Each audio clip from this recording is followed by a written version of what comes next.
Our next speaker became world famous as a cricketer. He captained the Pakistan cricket team for 10 years, longer than any other Pakistani captain.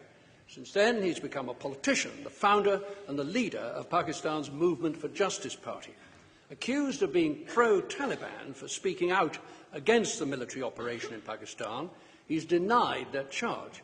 But he has insisted that Pakistan will never contain extremism while American troops remain across the border in Afghanistan. Hatred of America, he said, is much more than of the Taliban. Ladies and gentlemen, Imran Khan. Thank you.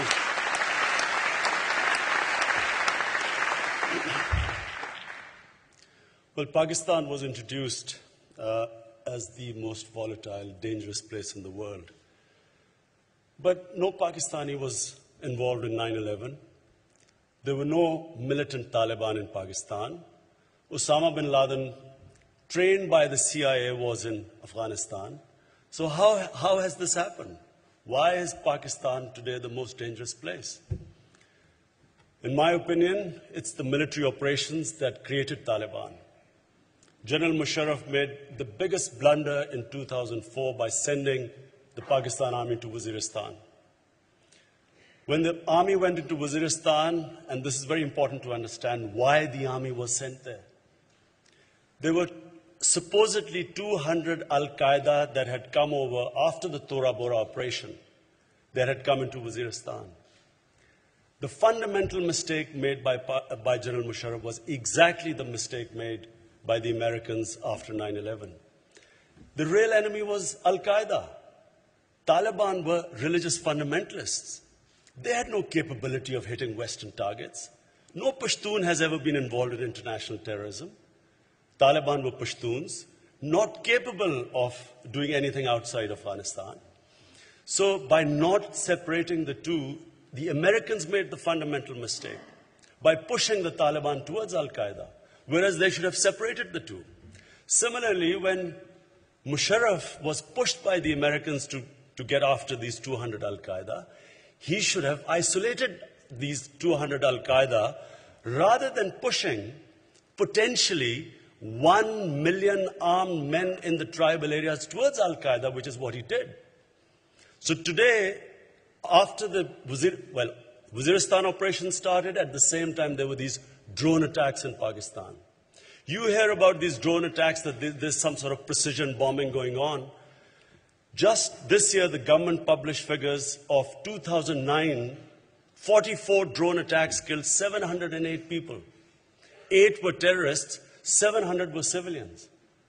The drone attacks, along with military operations, are what created the Pakistan Taliban after 2 years. So 2004, the operation started. 2006 is the first time we started hearing about the Pakistan Taliban. Each operation produced more militants. Last year, we had 500 blasts in Pakistan.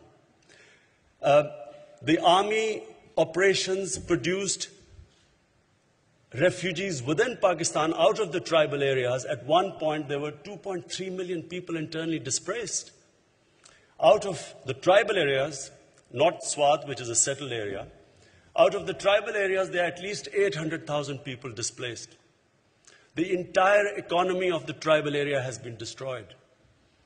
In frontier, the economy has gone down by 80%. There's masses of unemployed youth roaming around. There's discontent in the area. All these operations are feeding the militants.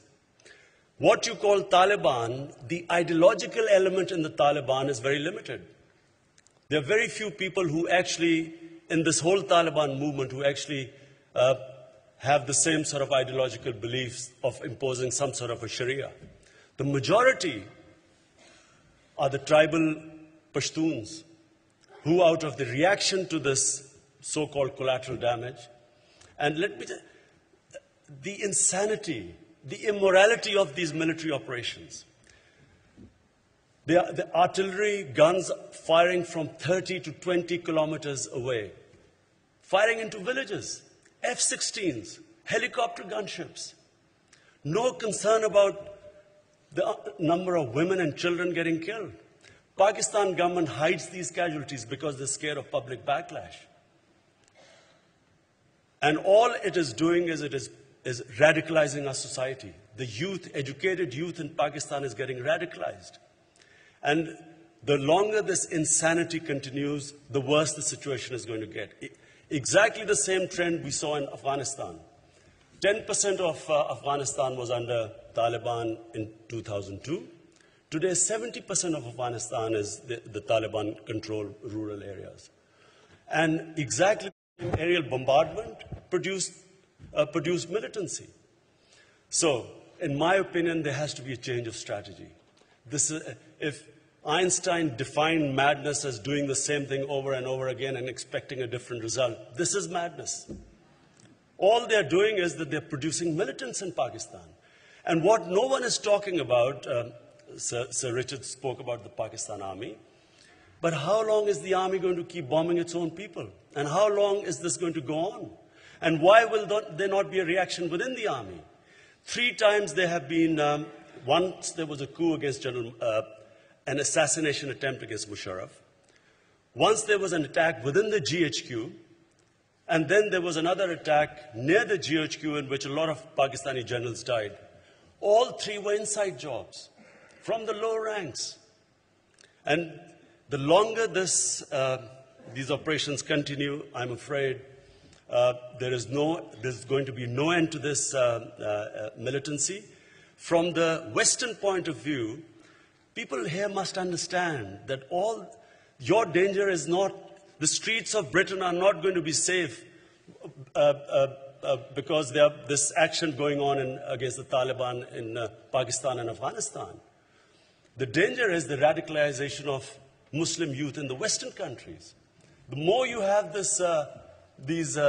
slaughtering that is going on, you don't know the true figures that are, the Afghan government hides the true figure of collateral damage, and so does the Pakistan government. We have 2 puppets, one is Karzai and one is Zardari sitting in Pakistan. And our government, the more the Americans say do more, all Zardari asks is give me more dollars.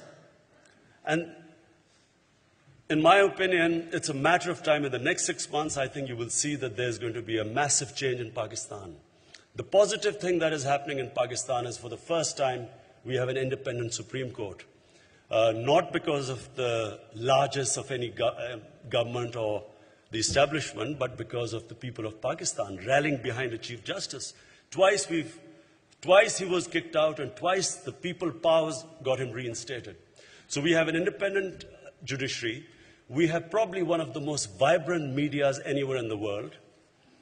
We have anchors on television that are opinion makers now. We have every issue discussed in Pakistan. And the hope comes from the independent media, the independent justice system, and a very politically aware public. The youth, for the first time, has been politicized in Pakistan. So the hope lies in the coming months. I expect a midterm elections, because there's a clash going to take place between the Supreme Court and Zardari-led government. The Supreme Court has opened up corruption cases against Asif Zardari, known as Mr. 10%. And because of that, the government trying to block the corruption cases, we expect that there will only be one winner, and that's the Supreme Court, because the people are standing behind the Supreme Court. So the hope in Pakistan lies in having a genuinely democratic government, a credible government which is sovereign, which then can talk to the Taliban and separate the real ideologues, the real terrorists, from our own tribal people. And in separating the two, we hope that there will eventually be peace, and helping the Americans in getting some sort of a government of consensus in Afghanistan, which is the best solution right now. Thank you.